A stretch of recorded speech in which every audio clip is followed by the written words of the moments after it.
સાથે જ બધા આપણે નાખી દઈશું એટલે તેલ બહુ જ હાઈ ફ્લેમ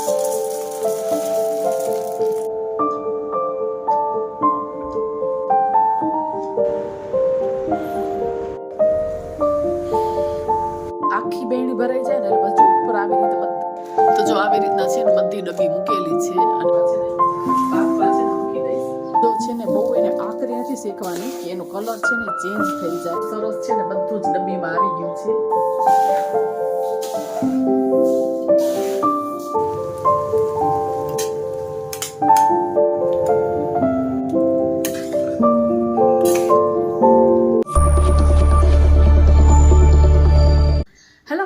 સ્વાગત કરું છું તમારું એક નવા વિડીયોમાં આજનો નવો બ્લોગ સ્ટાર્ટ કરીએ શનિવારનો દિવસ છે અને સવારનો ટાઈમ છે ચા નાસ્તો થઈ ગયો છે અને આ રૂમ છે ને બેડરૂમ એ પણ કામ છે ને કમ્પ્લીટ કરી લીધું છે અને છે ને ધાણા ડરાવવા જવાના છે ને તેનો વઘાર કરવાનો છે એટલે મેં ચાલો પેલા છે ને ધાણાનો છે ને વઘાર કરી લઉં ને પછી આપણે એને દરાવવા જઈ શકીએ એટલે છે ને ચક્કીએ જ પીસાવું છું તો હર વખત તો હું જીરું નાખું છું પણ આ વખતે હું વિચારું છું કે આ વખતે હું જીરું ના નાખું ખાલી ધાણા છે ને જ પીસાવું તો બધી જ વસ્તુ છે ને ભેગી કરીને મૂકી છે તો ચાલો તમને ફટાફટ દેખાડી દઉં કે હું શું શું એની અંદર નાખું છું એમ તો જો મોટું લાકડું છે ને તજનું તો આ તજ છે એ લઈ લીધું છે તમાલપત્ર લીધા છે આ છે વ્હાઈટ મરી આ છે લવિંગ ને કાળા મરી તો આટલી વસ્તુ છે ને લઈને એનો વઘાર કરવાની છું આમાં લાલ મરચાં પણ તમે એડ કરી શકો જે સૂકા આવે છે એ પણ હું નથી નાખવાની અને આમાં જો ધાણા છે સાફ કરેલા એટલે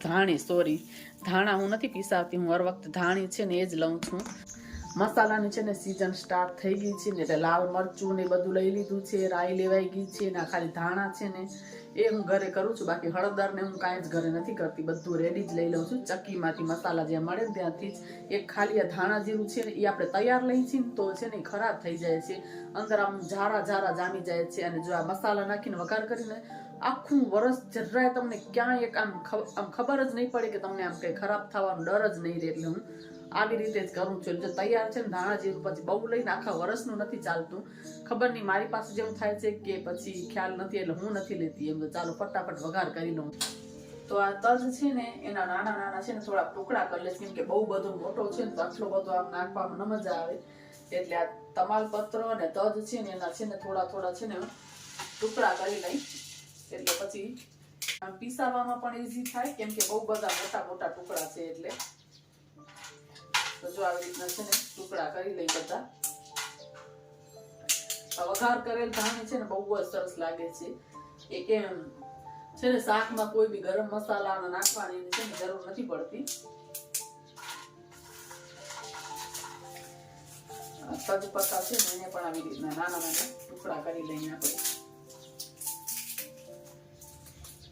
આ બધા ખડા મસાલા છે ને તમને કેટલા ગમે છે ને એ પ્રમાણે તમે બધા યુઝ કરી શકો છો હું બહુ બધા યુઝ નથી કરતી થોડા જ નાખું છું ચલો જો છે ને તેલ પણ છે ને બહુ નહીં નાખવાનું નહીં તો પછી પીસાવા જાય ને તો પછી મજા પણ નથી આવતી બહુ ને ત્યાં પછી દળાવવામાં છે ને સબ ઈઝીલી નીકળે નહીં એટલે થોડુંક જ નાખવાનું બહુ બધું નહીં નાખવાનું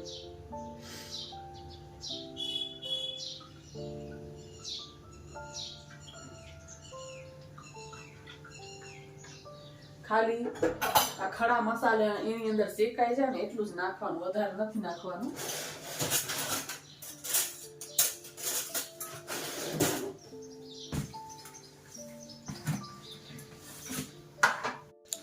તો જો આ છે ને બધા જ મસાલા છે ને એક સાથે જ બધા આપણે નાખી દઈશું એટલે તેલ બહુ જ હાઈ ફ્લેમ પણ ન ખપે ને એટલે સાધારણ મીડિયમ ગરમ હોવું જોઈએ અને પછી જો આપણે સારી રીતે એકદમ એને બધાને સાતળી લેવાના છે મસાલાને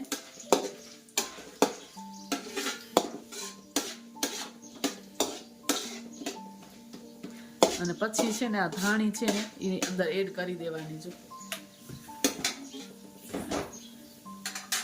હવે ગેસ છે ને આમ ધીમો જ રાખવાનો એટલે થોડી નાખીને એડ કરી લઈ એક સાથે બધી નથી નાખતી થોડીમાં છે ને આમ સારી રીતના મિક્સ થઈ જાય હર વખત તો હું જીરું નાખું છું પણ આ વખતે હું સ્કીપ કરું છું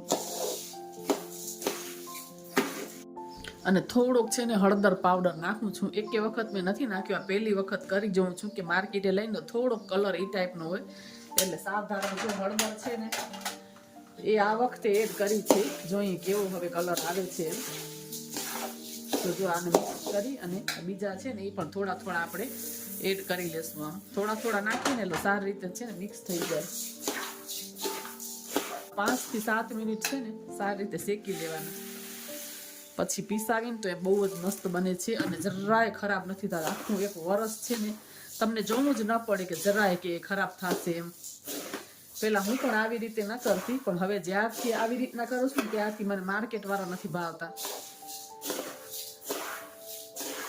તો આ વખતે મારો એવો વિચાર છે કે જીરું છે ને હું અલગથી આમ રાખીશ એમ પીસીને. તો ધાણા જીરું શેકીને ત્યારે ગેસ એકદમ સ્લો જ રાખવાનો. સ્લો ગેસ ઉપર જ જો મૂક્યા છે ને સાઈડમાં બધી વસ્તુ છે ને જે નથી જોતી ડબ્બો અને બધું અરેન્જ કરતી જાય છે, એટલે કિચન બહુ બધું ફેલાયેલું ન લાગે. એટલે આવી રીતના જો કામ કરીને તો આપણો સમય પણ બચે અને પછી વાંધો પણ નથી આવતો. કામ બહુ જલ્દીથી ફટાફટ થતું પણ જાય છે. જે વસ્તુની જરૂર ન હોય ને એને હું તરત ને તરત પછી ત્યાં એની જગ્યાએ છે ને મૂકી દઉં છું, એટલે બહુ બધું પછી કામ છે ને ફેલતું નથી. તો જો છે ને બહુ એને આકરી નથી શેકવાની કે એનો કલર છે ને ચેન્જ થઈ જાય. ખાલી છે ને એની અંદર મસ્ત મજાની એકદમ બધા ગરમ મસાલાની જે ખડા મસાલા નાખ્યા છે ને એની સ્મેલ અંદર મસ્ત બેસી જાય. બસ હવે જો ગેસ બંધ કરી દીધો છે અને જો બહુ એને આકરા નહીં, કલર ચેન્જ ન થવો જોઈએ. તો શેકાઈ ગયા છે. હવે આ થોડાક સાધારણ જ ગરમ છે, બહુ ગરમ નથી એમ. પછી ડબ્બામાં ભરી દઈએ અને પછી બસ ચક્કીએ પીસાઈ જાય. તો જો મારા તો છે ને ધાણીનો વઘાર થઈ ગયો છે. હવે દેરાણીની ધાણી છે ને એનો વઘાર કરવાનો છે. તો હર વખત છે ને બેનો વઘાર હું જ કરું, એટલે મારી અત્યારે થઈ ગઈ છે. એટલે હવે સાંજે હું જઈશ ને એના ઘરે તો એને પણ વઘાર કરી દઈશ. એટલે હર વખત છે ને બેનો હું જ કરું છું. તો મેં ઠીક છે અત્યારે મારું થઈ જાય ને સાંજના ટાઈમે પછી કામ ન હોય ને. આજ શનિવાર છે ને એટલે યોગા ક્લાસ પણ બંધ હશે, એટલે સાંજે છે ને એનું છે ને એ ધાણી વઘાર કરી દઈશ. ચાલો હવે ઠંડી થાય ને ડબ્બામાં ભરી દઉં, ત્યાં સુધી બીજું કામ છે ને એ કરી લઉં. આ પેકેટ છે ને ડીમાર્ટમાંથી લઈ આવી હતી જાવિંત્રીનું. તમે ચાલો પેકિંગ ખોલીને નાની ડબ્બી છે ને ખાલી જ છે ને તો આમાં ટ્રાન્સફર કરી દઉં, કેમ કે આપણે કાંઈ પણ બિરયાની ને કાંઈક બનાવતા હોય ને ત્યારે એમાં સરસ લાગે છે નાખીએ તો.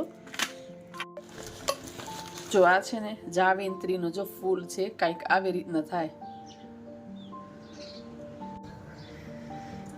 સ્મેલ બી છે ને મસ્ત આવે છે, કાંઈક આમ અલગ જ છે. કેમાં જેવી આમ કહું કાંઈ એમ એટલી આમ સ્ટ્રોંગ ને એવી આમ સરસ એકદમ સ્મેલ છે. ચાલો હવે છે ને ડબ્બીમાં ભરી દઉં.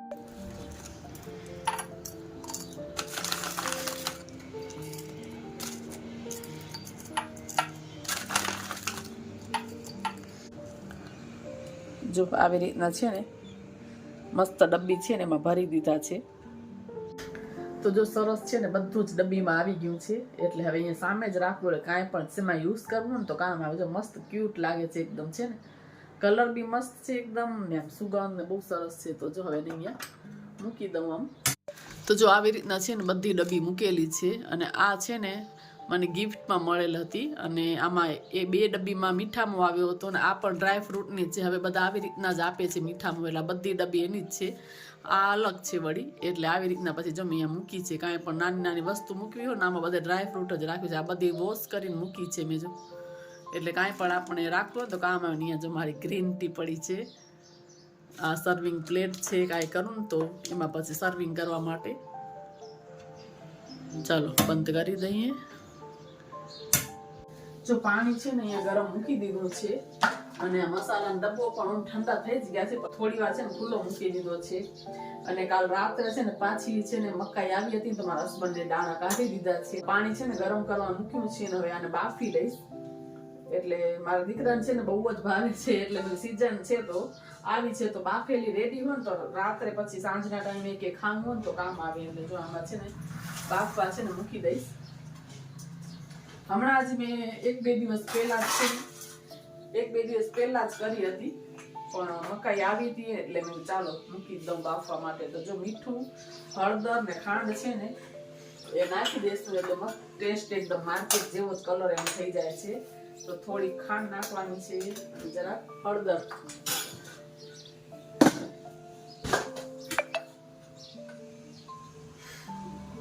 બસ હવે છે ને ઢાંકીને મૂકી દેશું.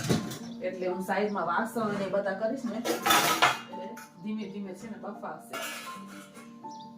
બસ હજુ જીરું છે ને કાલે સફાઈ કરી લીધા છે, એટલે સારા હતા ને, એટલે મારી પાસે કિલો પડ્યા છે ને પાછા બીજા કિલો લઈ આવી છું. તો જીરું છે ને જલ્દી ખરાબ થઈ જાય છે ને, હું કંઈક આવી રીતે સ્ટોર કરું છું. જે તમાલપત્ર છે ને એ વચ્ચે વચ્ચે આવી રીતના આપણે મૂકી દઈએ તો જરાય છે ને જીરું ખરાબ નથી થતા. ઘણા લવિંગ પણ નાખે છે, પણ હું જો આવી રીતના નાખી દઉં છું વચ્ચે વચ્ચે તમાલપત્ર. તો જો પેલા નીચે છે ને તમાલપત્ર નાખ્યા છે, તજપત્તા, પછી થોડા જીરું આવી રીતના મૂકીને વળી પાછા આ તજપત્તા છે ને જે તમાલપત્ર એ બધા વચ્ચે વચ્ચે આવી રીતના એડ કરી દેવાના. આમ 4-4, 5-5, 4-4, 5-5 છે ને મૂકવાના આવી રીતના. તો છે ને જરાય છે ને ખરાબ નથી થતા એમ. તો જો આવી રીતના મૂકીને પાછા છે ને ઉપર વળી પાછું જીરું મૂકી દેવાના.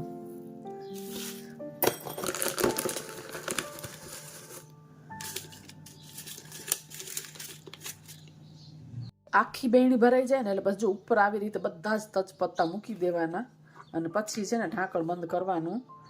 તો છે ને જો જરાય ખરાબ નથી થતા. જો આવી રીતના બધે વચ્ચે વચ્ચે છે ને જો દેખાય છે ને મૂકી દીધા છે બધે વચ્ચે વચ્ચે, આમ જો છે ને, એટલે આખું વરસ જરાય ખરાબ નથી થતા. તો ધાણા શીકી લીધા, જીરું પણ સારી રીતે મૂકી દીધું છે, અને હવે છે ને રસોઈની તૈયારી કરું છું. તો મસ્ત મજાના જો મોટા મોટા ફુલાવરના આવી રીતના કટ કર્યા છે, અને એનું શાક બનાવવાનું છે ફુલાવરનું. તો કંઈક આવી રીતના મોટા મોટા કટકા કરીને એનું શાક બહુ જ સરસ લાગે છે. ને જો મરચાં છે એ પણ રાઈવાળા લીધા છે. જમવામાં બધું જમવાનું અહીંયા રેડી પણ થઈ ગયું છે. અહીંયા દહીં છે સાથે એ લીધું છે, અને શાક છે ને આયરનની કડાઈમાં કરું ને એટલે પછી એને ટ્રાન્સફર કરી લઉં. તો જમવાનું બધું જ છે રેડી. પછી બધું ઘરનું કામકાજ કરી અને થોડી વાર છે ને સૂઈ ગઈ હતી. જસ્ટ હમણાં જ ઉઠી જ છું, એટલે મેં ચાલો થોડુંક છે ને માથું ઓળી લઈએ. સૂઈ જાય ને એટલે પછી વાળ બધા વિખાઈ જાય. તો મેં ચાલો થોડુંક માથું છે ને સરખું કરી લઈ, પછી થોડું ઘણું ફ્રૂટ કે એવું કંઈક ખાઈએ. એટલે જો આજે હું કંઈક આવી રીતના માથું ઓળ્યું છે, કંઈક અલગ. આમ ઘરમાં ભલે ને હોય ક્યાંય ન જવાનું તો પણ આમ થોડાક રેડી થઈને રહીને તો આપણે પણ મજા આવે, પોઝિટિવ થોડુંક આમ લાગે. એટલે એવું નથી કે ક્યાંક આપણે ફરવા જવું હોય તો જ રેડી થવાનું, ઘરમાં પણ રેડી થઈ જ જવાનું એકદમ. એટલે મને ગમે છે એમ, આપણે ખુદને જ મજા આવે સારી રીતના આમ રેડી થઈને રહીએ ને ઘરની અંદર, તો પોઝિટિવ મને એનર્જી મળે છે. એટલે હું રેડી થઈને જ રહું. તો જો ગરમી બહુ જ થાય છે ને, મેં ચાલો થોડોક પાવડર લગાવી લઉં, કેમ કે શિયાળામાં તો બિલકુલ જ પાવડર ન લગાવીએ, બટ ઉનાળો છે ને એટલે થોડોક મેં ચાલો પાવડર લગાવી લઉં. તો 5માં છે ને 10 મિનિટની વાર છે. જો આ બ્લેન્કેટને હજી ઉપાડવાનું છે. હમણાં જ થોડી વાર થઈ ઉઠી છું, કેમ કે આજે યોગા ક્લાસ નથી જવાનું ને, એટલે જો હવે છે ને આ બધું બ્લેન્કેટ ને બધું ઉપાડી અને મૂકીશ. કેમ કે એસી ચાલુ કરીને એટલે થોડું ઘણું ઓઢવા જોઈએ જ. તો બસ 4:45 વાગ્યા છે, 5 મિનિટ ઉપર થઈ છે. બેસીને કાંઈક છે ને ફ્રૂટમાં સેતુર છે, કાલે જે મારા હસબન્ડ લઈ આવ્યા હતા ને વાડીથી, તો એ બેસીને ચાલો થોડું ઘણું ખાઈ લઈને પછી બધું આ ઉપાડીએ. તો આજે છે ને ફ્રૂટમાં જો સેતુર છે ને જે હસબન્ડ લઈ આવ્યા હતા વાડીથી, એ થોડા લઈ લીધા છે. ચાલો બેસીને આજે એ ખાઈ લઉં. સિઝનલ જે પણ ફ્રૂટ ઘરમાં હાજર હોય ને એ સાંજના ટાઈમે થોડું ઘણું છે ને હું ખાઈ લઉં છું. તો બસ બેસીને ફ્રૂટ છે એ જ એન્જોય કરતી હતી. સિઝનની બધી જ વસ્તુ ખાવી જ જોઈએ. 7 વાગ્યા છે અને છે ને પાસ્તા બનાવવાના છે, મારા દીકરાને જ ખાવા છે. એટલે જો એની તૈયારી કરું છું. બાફીને મૂકી દઉં ને તો પછી ખાલી વઘાર કરવો જ રહે. એટલે મેં ચાલો પાસ્તા છે ને એને બાફવા માટે મૂકી દે.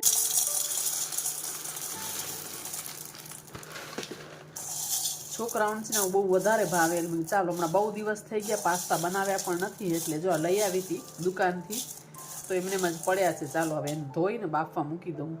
જો પાણીથી સારી રીતે વોશ કરી લીધા છે. હવે છે ને એની અંદર થોડુંક આમ તેલ એડ કરી દે, એટલે છે ને કે પાસ્તા ચીપકે નહીં તો છે ને એક ભેગા આમ ચોંટી જાય છે. એટલે સ્વાદ પ્રમાણે જો મીઠું પણ નાખી દઈશ, અને તેલ નાખીને તો ચોંટે નહીં. એટલે જો હવે એને આપણે કૂક થવા માટે મૂકી દીધા છે. થોડા છે ને વેલા આવી રીતના કૂક કરી લઈને તો સરસ એકદમ છૂટા છૂટા સરસ થાય છે. તો ચાલો પછી રસોઈને તો વાર છે, હજી 7 વાગ્યા છે, પણ આ બફાઈ જાય ને પછી તો વઘાર કરીને તો પછી વાંધો ના આવે. તો બસ આને ઢાંકી અને બાફી લઈ. પાસ્તા મસ્ત બફાઈ ગયા છે, એકદમ છૂટા છૂટા થયા છે. તેલ નાખ્યું છે ને હવે એને ઓસાવી નાખીશ ને ઠંડુ પાણી ઉપર નાખીશ.